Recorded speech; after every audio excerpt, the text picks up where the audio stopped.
Hello friends, my self धवल पंसाली। आज मैं आपके सामने गुजरात बोर्ड का स्टैंडर्ड 12th कंप्यूटर का सेकंड चैप्टर लेकर आया हूं, जहां पर हम सीएसएस क्रिएट करेंगे। एंड ये सीएसएस बिना कोई कोड लिखे कंपोजर टेक्स्ट एडिटर का यूज करके हम क्रिएट करने वाले हैं। तो चलो स्टार्ट करते हैं।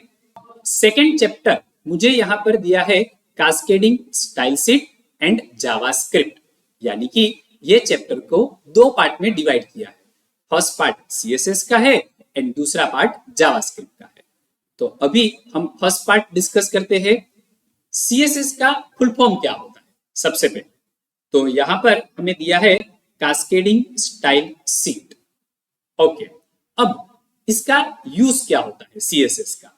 तो हमें यहाँ पर दिया है CSS help us to keep the information content of document separate from the detail of how to display it। यानी कि यहाँ पर CSS का कंटेंट जो है वो HTML के कंटेंट से हम अलग रखने वाले हैं। अच्छा, इसके अलावा यहाँ पर हमें और 3 पॉइंट्स दिए हैं। Avoid duplication in coding. CSS का एक बेनिफिट है कि यहाँ पर एक कोड को आप बार बार यूज कर सकते हो, यानी कि आप डुप्लीकेशंस को अवॉइड कर सकते हो। दूसरे पॉइंट में हमें दिया है use the same content with different style for different purpose, यानी कि अलग अलग पर्पस के लिए हम एक ही स्टाइल को या अलग अलग स्टाइल को भी यूज कर सकते हैं।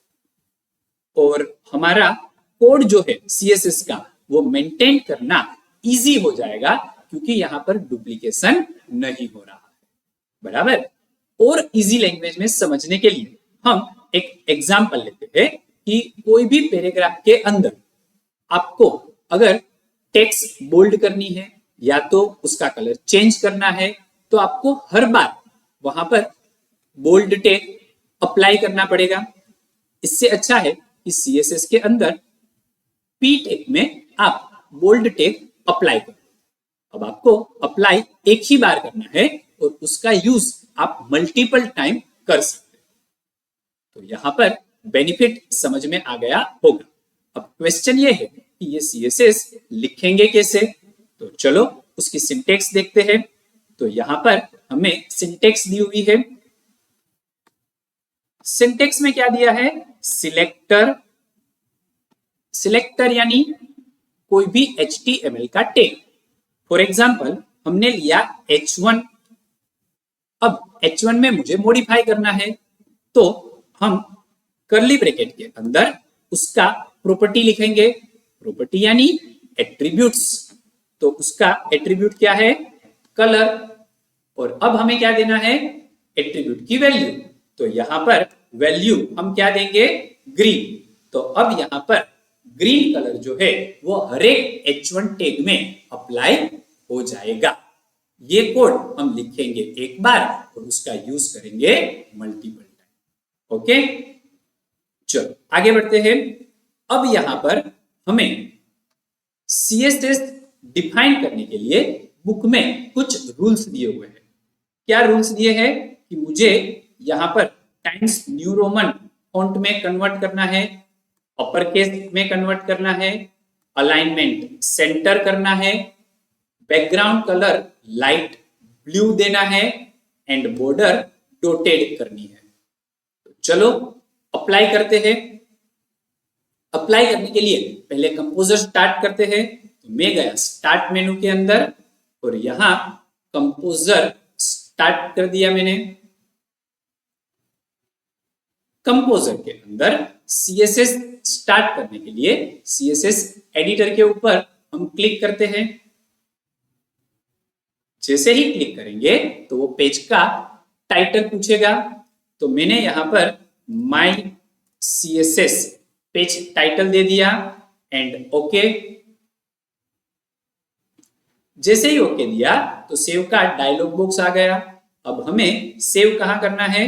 तो मैं डी ड्राइव में सेव कर लेता हूं एक नया फोल्डर बना के।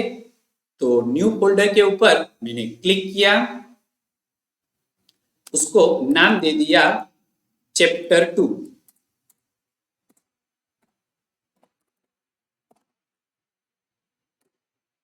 चलो चैप्टर 2 के अंदर चले गए। यहां पर फाइल को क्या नाम देना है, my CSS। And save as type में मुझे कोई मॉडिफिकेशन नहीं करना है क्योंकि HTML दिया हुआ। सेव बटन पर क्लिक कर दो। अब जैसे ही फाइल सेव हो जाएगी तो यहां पर CSS स्टाइल शीट ओपन हो जाएगा। अब CSS स्टाइल शीट में सबसे पहले क्या दिया है, इंटरनल स्टाइल शीट, यानी कि यहां पर CSS के अलग अलग 3 टाइप आते हैं, इंटरनल, एक्सटर्नल एंड इनलाइन। उसमें से अभी हम डिस्कस कर रहे हैं इंटरनल स्टाइल शीट। अब ये इंटरनल स्टाइल शीट में जो भी टैग के अंदर आपको रूल्स डिफाइन करने हैं वो टैग यहां पर लिखना है। तो मैंने H1 लिख दिया। H1 लिखने के बाद नीचे क्रिएट स्टाइल रूल का बटन दिया है, उसके ऊपर हम क्लिक कर देते हैं। यहां पर टेक्स्ट टैब में चले जाते हैं।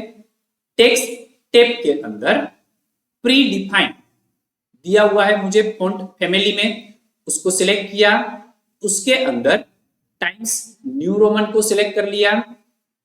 उसके बाद हमें अगर केस चेंज करना है तो हम अपर केस ले लेते हैं। अलाइनमेंट भी मुझे चेंज करना है तो मैंने सेंटर अलाइनमेंट भी दे दिया। उसके बाद अगर आपको अंडरलाइन करनी हो या तो ओवरलाइन करनी हो तो आपको यहां पर एट्रीब्यूट्स दिए हुए हैं। मुझे एट प्रेजेंट कोई रूल्स अप्लाई नहीं करने, तो ये मैंने अंडरलाइन ओवरलाइन निकाल दिया। आपको अगर फॉन्ट साइज बढ़ानी है तो वो भी बढ़ा सकते हैं, फॉन्ट कलर चेंज करना है तो वो भी कर सकते हैं। अब मुझे बैकग्राउंड कलर चेंज करना है तो मैं बैकग्राउंड टैब में चला जाता हूं। यहां पर बैकग्राउंड पर मैंने क्लिक किया एंड लाइट ब्लू कलर को सिलेक्ट करके ओके दे दिया। आपको अगर कोई इमेज लगानी हो तो आप इमेज भी ले सकते हो, तो उसके लिए चूज फाइल के ऊपर क्लिक कर दो। उसके बाद मुझे बॉर्डर देनी है तो मैं बॉर्डर के ऊपर चला गया। बॉर्डर के अंदर चारों बॉर्डर मुझे अप्लाई करनी है तो इसे टिक रखना है। अगर पर्टिकुलर आपको लेफ्ट बॉटम ऐसी कोई एक ही बॉर्डर अप्लाई करनी हो तो आप इसे डीसिलेक्ट कर सकते हो। अभी मैं सिलेक्ट कर लेता हूं। अब मुझे कौन सी बॉर्डर चाहिए, डॉटेड, तो मैंने डॉटेड सिलेक्ट किया। उसकी विड्थ क्या चाहिए, मीडियम।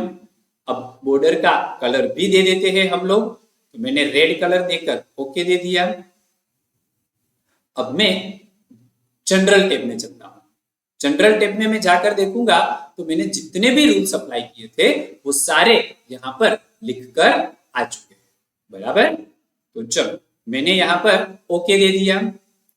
अब मेरे CSS के रूल्स तो अप्लाई हो गए, अब उसका कोड मुझे देखना है तो मैं सोर्स में चला गया।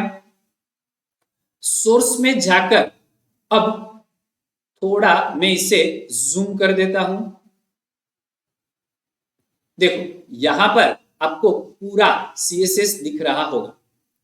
अब ये CSS कौन से टैग में हमने लिखा है, स्टाइल टैग के अंदर। ये ध्यान में रखना है क्योंकि MCQ में पूछा जाता है। स्टाइल टैग जो है वो कौन से टैग में लिखा जाता है, हेड टैग के अंदर। तो ये भी ध्यान में रखना है क्योंकि ये भी MCQ में पूछा जाता है, बराबर। ओके, वापस हम डिजाइन व्यू में चले जाते हैं। अब मुझे क्या करना है, यहां पर CSS अप्लाई करना।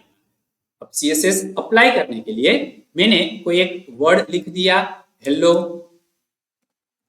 Good morning.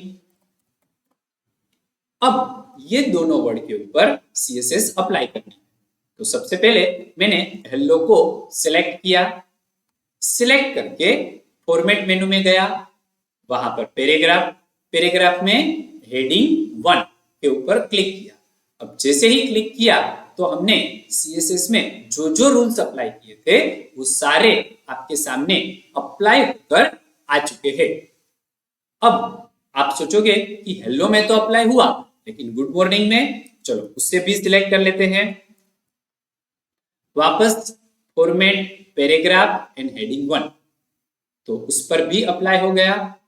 तो देखा कितना इजी है सीएसएस डिफाइन करना, बिना कोई कोड लिखे हमें जितनी बार सीएसएस का यूज करना है हम कर सकते हैं, बराबर। वापस टेक्स्ट बुक में चलते हैं, ये सारे रूल्स हमने डिफाइन कर लिए। ओके, अब यहां पर हमें स्टेप बाय स्टेप बुक में एक्सप्लेन किया हुआ है, जो हमने प्रैक्टिकली देख लिया।